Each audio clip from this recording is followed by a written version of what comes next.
Tá. Bom, então, bom dia. Meu nome é Dalie. Eu sou residente do primeiro ano de terapia intensiva e hoje a gente vai dar continuidade às nossas aulas aqui no Hospital do Trabalhador. A aula de hoje é sobre a monitorização de pressão intracraniana, quando fazer ou não. Então, em relação à pressão intracraniana, ela é uma interação entre o fluxo sanguíneo cerebral, o volume sanguíneo cerebral, o fluxo e a capacidade de reabsorção licórica do cérebro, a resistência elástica da massa encefálica, a integridade da barreira hematoencefálica e o metabolismo encefálico. Em relação a todos os livros que a gente lê hoje em dia, ela ainda é considerada fundamental para o manejo dos pacientes com injúria cerebral aguda. É utilizada como alvo terapêutico para o manejo tanto clínico quanto cirúrgico, e ela tem como importância porque a hipertensão intracraniana, que é o que a gente avalia medindo a PIC, ela é um dos principais mecanismos de lesão cerebral secundária no paciente com um trauma, com uma injúria cerebral aguda. Ela pode ser feita tanto com derivação ventricular externa quanto intraparenquimatosa.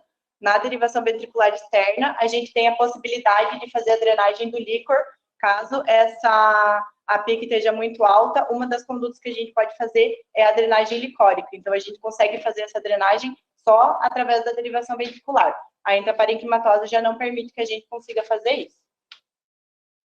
Quando que a gente tem indicação de fazer a monitorização de pressão intracraniana?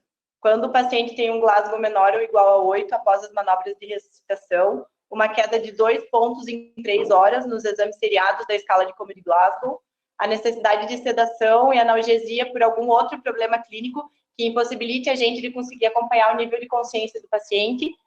Quando o paciente tem um TCE grave com uma tomo de crânio anormal, a gente normalmente faz a monitorização. E quando o paciente teve um TCE, mas a tomografia dele é normal, se ele tiver 40 anos ou mais, ou uma pressão sistólica menor do que 90, ou algum tipo de postura patológica, alteração na parte motora da escala de Como-de-Glasgow, a gente tem a indicação também de fazer essa monitorização.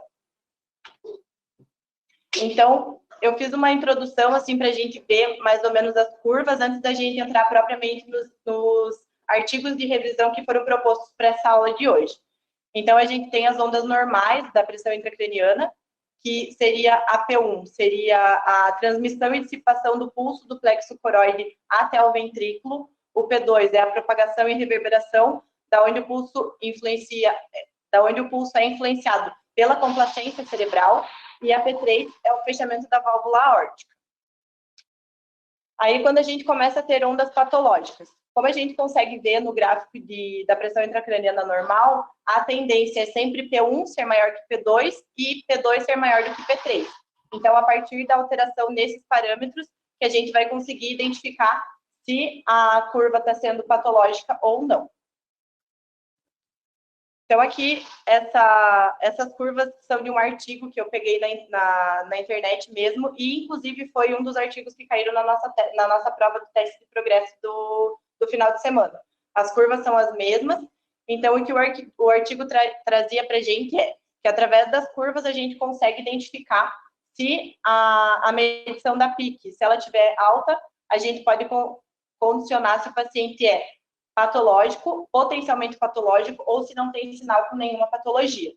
Quando a gente consegue descartar alguma causa patológica, é em relação à primeira curva, que vai ser P1 maior do que P2 e maior do que P3.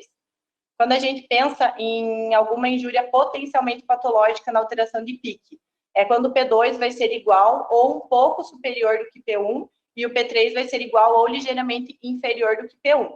Então, ali sempre a única alteração que a gente vai ter vai ser que o P2 vai ser maior do que P1, porque P3 ainda vai continuar inferior a ambos os dois. Aí, quando a onda é provavelmente patológica, é quando o P2 é maior do que P1 e o P3 também é maior do que P1. Então, a onda que deveria ser a maior de todas, na verdade, ela acaba ficando menor. Então, isso é indicativo de uma injúria quase que certeira sendo patológica.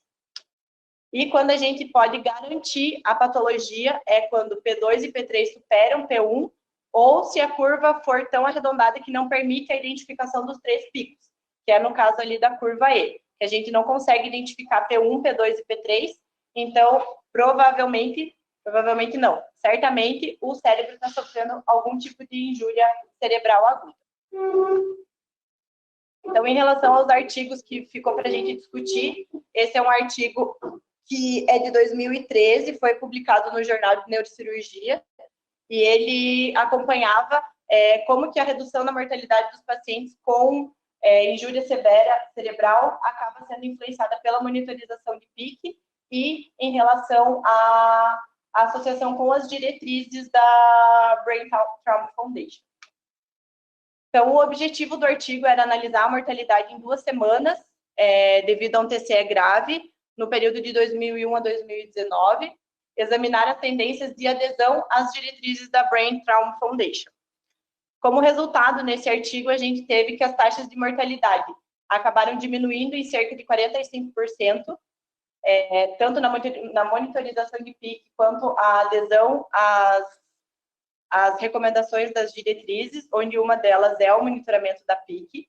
A taxa de letalidade acabou caindo de 22% para 13%. A adesão às diretrizes aumentou nesse período de 10 anos. O percentual de pacientes com monitorização de PIC também aumentou de 56% para 75%. E a adesão aos limiares de tratamento de pressão e perfusão cerebral aumentou de 14% para 48%, relacionados à diminuição da hipertensão intracraniana. Então, o que eles viram é que a gente conseguindo acompanhar a pressão de perfusão cerebral, a gente acabou diminuindo os sinais de hipertensão intracraniana e os casos de hipertensão intracraniana através do monitoramento da pressão intracraniana. Então, como conclusão, ele tirou que houve uma redução significativa na mortalidade, aumentando a adesão às diretrizes, aumentou a adesão às recomendações, tanto para o monitoramento da PIC quanto ao gerenciamento da pressão de perfusão cerebral, e diminuiu significativamente a taxa de hipertensão intracraniana nos pacientes estudados. Aí, o segundo artigo que a gente tinha, ele avaliava a monitorização da PIC também, em pacientes com injúria cerebral aguda, de acordo com as diretrizes da Brain Trauma Foundation. Então, o que ele tinha de objetivo era avaliar a conformidade com as diretrizes e o efeito nos resultados. E, segundo as diretrizes, o monitoramento da PIC ele é considerado como um tratamento padrão nos pacientes que sofreram TCE grave. Então, por isso que a gente precisa e a gente faz tanto a monitorização da PIC. Então, como método, é um estudo prospectivo observacional e foi separado em 2 grupos, o grupo com e o grupo sem o monitoramento da pressão intracraniana. O que era esperado de desfecho primário era a mortalidade geral intra-hospitalar e a mortalidade por herniação cerebral foram avaliadas, e também o tempo de internação tanto na UTI quanto no hospital. Então, como resultado desse artigo, ele demonstrou que a mortalidade geral foi maior naqueles pacientes que não tiveram monitoramento da PIC, passou de 53% para 32%. Na verdade, a mortalidade geral diminuiu em relação aos pacientes com monitorização. Os pacientes que foram monitorizados tiveram 32% de mortalidade e os pacientes que não tiveram a monitorização tiveram 53% de mortalidade. E no caso de herniação cerebral também. Teve um aumento nos casos de mortalidade por herniação cerebral nos pacientes que não tiveram a monitorização de PIC. O tempo de internação, tanto em UTI quanto no hospital, também foram maiores nos pacientes com a monitorização. O que eles colocavam que podia ser como causa é porque a gente acaba ficando, como você está tendo um parâmetro para monitorização, você acaba segurando um pouco mais o paciente se você vê algum tipo de alteração. E nos pacientes que não tiveram essa monitorização, a gente não tinha tanto o controle, a gente acabava vendo mais pela parte clínica e por exames. Então, como conclusão, ele trouxe que os pacientes tratados de acordo com a diretriz, eles tiveram um índice de sobrevida maior do que aqueles pacientes que não tiveram o monitoramento de PIC ou seguido à risca as recomendações das diretrizes. Aí, o último artigo que ficou para discutir, ele fazia uma comparação entre os pacientes tratados com monitoramento de PIC e os pacientes tratados a partir de dados clínicos e exames de imagem. Então, o objetivo do estudo era determinar se as informações do monitoramento de PIC melhorariam a prática médica e os resultados de desfecho dos pacientes. A hipótese primária do estudo era que haveria uma redução na mortalidade e uma melhora na recuperação neuropsicológica dos pacientes em 6 meses. E a hipótese secundária era que o monitoramento da PIC traria benefícios para o sistema de saúde, avaliando tanto o risco reduzido para complicação, como a hipertensão intracraniana, como a estadia mais curta na UTI. Então, o método ele foi um estudo multicêntrico controlado, foi feito na Bolívia e no Equador. A atribuição foi randomizada para o monitoramento de PIC ou os exames de imagem e dados clínicos. Como desfecho primário, foi avaliado as medidas de sobrevivência, a duração e o nível de consciência prejudicada, o estado funcional e a orientação dos pacientes após 3 meses da lesão, o estado funcional e neuropsicológico após 6 meses. Como desfecho secundário, foi o tempo de permanência na UTI e as complicações sistêmicas de cada paciente. O que ele trouxe de resultado? Antes de falar dos resultados, o que ele trazia nesse artigo, porque foi um dos artigos que trouxe que o monitoramento de PIC não era superior aos dados clínicos e aos exames de imagem. Então, ele acabou caindo por terra o fato da gente precisar fazer a monitorização de PIC. Mas o que ele colocava no artigo é que nos 2 países que foram realizados os estudos, a parte de atendimento pré-hospitalar dos países é precária. Então, eles não tinham como diferenciar se realmente os pacientes que tinham tido um TCE realmente grave, por mais que os exames de imagem desses pacientes estudados apresentavam um TCE grave, eles não sabiam se os pacientes que realmente tinham ficado graves conseguiram chegar até no hospital por causa do atendimento pré-hospitalar. Então, eles acabaram não sabendo, não tendo como diferenciar se os pacientes que acabaram chegando já não eram TCE tão grave quanto a gente viu nos outros estudos que foram feitos nos Estados Unidos e na Europa. Então, o que ele trouxe é que realmente não houve diferença significativa entre os grupos. A mortalidade em 6 meses foi de 39% naqueles pacientes que fizeram um monitoramento de PIC e 41% no grupo de controle através de exame de imagem e dados clínicos. O tempo médio de permanência na UTI foi semelhante entre os 2 grupos, não houve diferença significativa. E o tratamento clínico com barbitúrico, solução salina e manitol foi maior naqueles pacientes que não tinham monitoramento de PIC. Então, como conclusão, o que ele teve é que os resultados desse estudo específico não apoiaram a superioridade do manejo guiado pelo monitoramento da PIC, como a gente teve nos dois artigos anteriores. Então, como conclusão geral, o que a gente pode dizer é que realmente o monitoramento de PIC ainda para a gente é uma recomendação padrão ouro, segundo as diretrizes que a gente segue, que é da Brain Trauma Foundation. Alguns estudos menores conseguiram demonstrar os desfechos positivos, que é a superioridade do monitoramento da PIC com aqueles pacientes que acabam tendo uma mortalidade menor, uma permanência em UTI menor, do que os pacientes que não têm esse monitoramento. E o que ele trazia também é que a gente precisa de mais estudos que demonstrem a superioridade do monitoramento em comparação com outros métodos de avaliação do acompanhante, do paciente para acompanhamento de um TCE grave. E acho que era isso.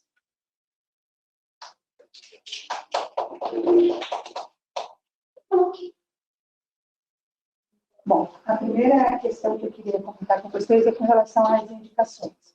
Então, essas indicações aqui descritas, elas estão nos cursos de imersão, seja o CITIM, ou Neurotim, ou outros cursos, e elas são baseadas na recomendação, na terceira recomendação, estão na terceira recomendação também, da Brain Trauma Foundation. A gente viu a 4ª edição da Brain Trauma Foundation, que deixou de recomendar enfaticamente, ser uma recomendação de nível 1, essas indicações. Por conta, principalmente daquele último estudo negativo, quando comparou monitorização clínica com monitorização clínica. De todo modo,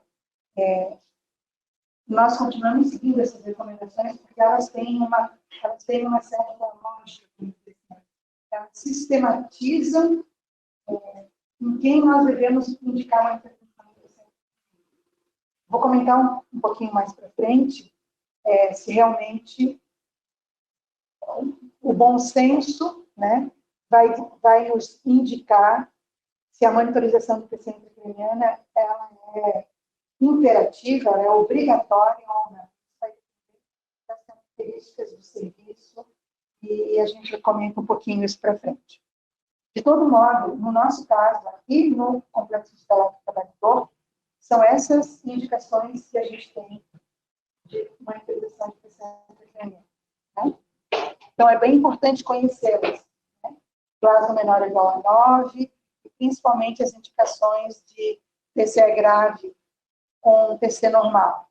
Né? Aquelas indicações de abertura patológica, que a histórica é menor que 90, e grave acima de 40. Né? Isso é bem importante. Mas, por algum motivo, esse doente com TCE grave vai ser sedado, né? Por algum outro motivo, um politrauma e assim por diante. Bom, a outra coisa importante é que, ao decidir monitorizar a pressão intracraniana, tem que monitorizar a pressão intracraniana com a onda de pressão. Alguns monitores portáteis, muito utilizados no centro cirúrgico, eles vêm com a medida da pressão intracraniana, e não com a sua onda. Né? Então, essa não é a maneira correta de você medir a pressão intracraniana. Você precisa da avaliação da onda, como qualquer outra medida de pressão, seja da pressão arterial, seja da pressão arterial, da PPC, porque a onda, o formato da onda, as características da onda, elas também te dão informações importantes. Então, o monitoramento de como está indo aquela complacência daquele cérebro é fundamental para você se adiantar e instituir medidas de proteção cerebral ou de medidas preventivas até de aumento de pressão intracraniana. Então, é bem importante a monitorização da P1. Então, frequentemente, você vê um doente com uma PIC que ainda está abaixo de 20, mas uma P1 que nitidamente vai diminuindo, uma P2 e P3 que vão subindo paulatinamente. E a medida numérica da pressão intracraniana não mudou. Mas você já se antecipa, porque tem alguma coisa errada, alguma coisa na complacência daquele cérebro está piorando. E aí você tem que checar a parte clínica, hipotensão, estudo eletrolítico, depressão, hipercapnia, enfim, checadas todas, compulsiva, febre, agitação psicomotora, tudo isso, checadas as variáveis clínicas, continua com a pressão intracraniana, com a P1 subindo, com a P1 diminuindo, P2 e P3 subindo, tem que repetir a tomografia. Pode ser um fato novo, só o aumento da P2 e da P3 antes que mude o valor numérico da pressão intracraniana. Então, isso é muito importante. Né?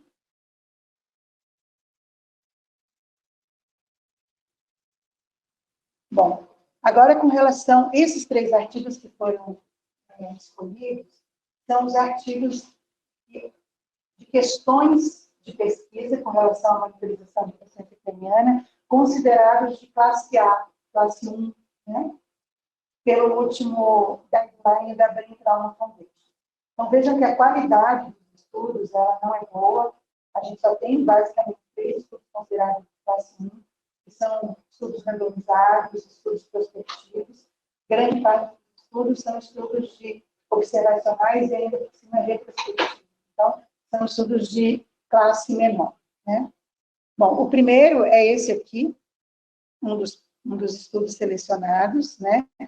Que o objetivo foi analisar a mortalidade em 2 semanas de vida ao TCE grave. Essa é a primeira pergunta.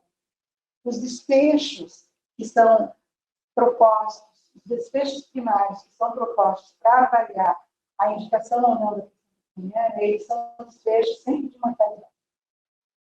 Agora, o que eu quero salientar é que a pressão intracraniana, ela não é um tratamento. Ela não muda a intensidade da lesão inicial. Né? Então, a lesão grave do cérebro, posteriormente, alguma lesão secundária, novas contusões que surgem, nada disso a pressão intracraniana protege, diminui, minimiza. Então, é improvável que ela, por si só, ela tenha impacto em diminuir a mortalidade. Por que a monitorização da PIC pode diminuir a mortalidade? Porque ela pode evitar uma herniação. Então, basicamente, num serviço onde o paciente não é bem monitorizado do ponto de vista clínico, por exemplo, a medida da pressão intracraniana, ela te dá essa segurança porque é uma monitorização, é um dado duro. não depende de avaliação clínica contínua, criteriosa, depende de um esforço da equipe, e nem sempre isso é possível, né? Na situação onde a gente vive nas principais UTIs do Brasil. Nós não temos um enfermeiro dedicado ao doente, mesmo um técnico dedicado ao doente, para que a gente pudesse fazer essa monitorização clínica de maneira adequada. Então, a monitorização da PIC, ela ajuda nesse sentido. Na medida que você começa a tratar um possível aumento da pneumonia e evita uma reação, você pode diminuir a mortalidade. E foi isso que mostrou aí a diminuição da mortalidade nos estudos, mas é por esse viés, né? Tá? Então, as taxas de mortalidade diminuíram em cerca de 45%, ok? Porque você tratou uma invenção, e aí você evitou, né, um óbito, tá? Taxa de letalidade, enfim. Então, esse estudo positivo é essa questão, né? Daí que se especula ou se propõe, que eu acho que teria mais sentido, a utilização do que se chama de desfecho composto. Ok, evita a reação e diminui a mortalidade, mas ela propicia um melhor manejo para que esse determinado doente tenha depois uma avaliação funcional melhor do que aqueles que não usaram a utilização da pneumonia. Ela muda a terapêutica de alguma maneira fora do contexto do tratamento de uma reação. Isso ela não faz. Entende? Então, diferente da monitorização hemodinâmica, que você faz diagnósticos diferentes, não, é um choque tem hipovolemia, tem um componente cardiogênico, não, é uma vasodilatação, é um choque hiperdinâmico, eu mudei a droga, eu acrescentei um inotrópico, tudo isso guiado pela monitorização, aqui não acontece. Né? Outro estudo, que também é estudo considerado classe A, é esse estudo que também ele foi prospectivo, né? Ele não foi um ensaio clínico, mas ele foi observacional, pelo menos foi prospectivo, dividiu também em 2 grupos, com e sem monitorização da PIC, mostrando a mesma coisa, que diminui a mortalidade, mas bem claro, porque diminuiu a herniação, de 22% para 3%. Então, definitivamente, diminuiu a mortalidade. Né? Mas, claro, tempo de internação em UTI no hospital, eles vão ser maiores dos doentes com monitoramento da PIC? Sim, porque eles sobrevivem, mas eles fazem complicações, possivelmente são doentes que têm Glasgow baixos, que ficam mais tempo internados, contraem infecções relacionadas à assistência à saúde e outras complicações, e que ficam mais tempo no hospital e mais tempo no hospital. Né? E o último estudo, esse estudo sim, foi um trial randomizado, e esse sim mostrou que não havia diferença entre uma boa monitorização clínica com neurocheque mais exame complementar versus a monitorização do paciente atendente. Né? Então, eu acho, o bom senso diz que isso tem todo sentido. Se você tem uma boa monitorização clínica e você tem a possibilidade de fazer exames seriados de tomografia e outros, de maneira sempre que indicado, possivelmente não deve haver diferença mesmo numa situação ou não. Né? O fato é a aplicabilidade de você usar só essa monitorização clínica e monitorização com exame complementar, se isso é factível para o seu serviço, considerando os cuidados que você consegue prestar àquele paciente do ponto de vista de recursos humanos. Né? Esse estudo tem vários defeitos, assim, né? E a Dalia já mostrou algumas limitações, vamos dizer assim, que ela comentou. Então, de todo modo, mesmo com as suas limitações, o bom senso diz que possivelmente uma coisa deve ser semelhante à outra, né? Considerando que a monitorização do paciente peniana, repito, obviamente não é um tratamento, né? E a mortalidade, exceto na situação de evitar a herniação, ela vai estar associada, inclusive, a outras questões de complicações, outras complicações clínicas, nem sempre neurológicas, né? E fica a interrogação, e a gente, quando a gente estudar os trabalhos de cranectomia descompressiva, a impressão é que você evita a morte, mas você devolve para a sociedade um paciente que ele não tem funcionalidade, com um custo socioeconômico, né, e de qualidade de vida para a família e para o próprio doente, que não é o adequado. Então, basicamente, eram essas considerações que eu queria fazer. Na próxima semana, a gente dá continuidade, então, às nossas discussões, seja acerca do atendimento do paciente com lesão traumática cerebral. Obrigada.